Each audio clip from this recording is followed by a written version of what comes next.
జనవరి 7, 2026న చాలామంది తప్పుగా చేస్తున్నారు. సకట్ చౌత్ వ్రతఫలం పూర్తిగా దక్కాలి అంటే ఆ మరుసటి రోజు తీసుకునే ఆహారం విషయంలో చాలా జాగ్రత్త అవసరం.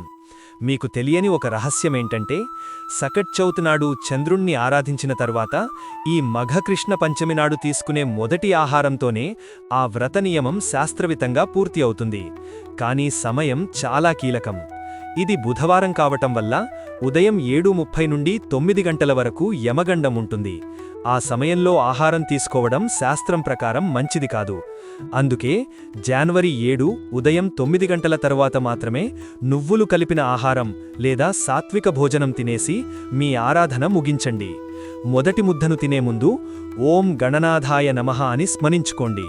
మీ భక్తి శ్రద్ధలను నలుగురికి పంచేలా ఈ వీడియోని షేర్ చేయండి. ధర్మాన్ని పాటిస్తూ లైక్ చేయండి. అలాగే కామెంట్లో ఓం శ్రీ గణేశాయ నమః అని రాసి మీ సంకల్పం చెప్పుకోండి. దీని వెనుక ఉన్న నిజమైన కారణమేంటంటే సకట్ చౌత్ నాడు చంద్ర ఆరాధన వల్ల శరీరంలో శీతలత్వం అంటే కూలింగ్ ఎఫెక్ట్ పెరుగుతుంది.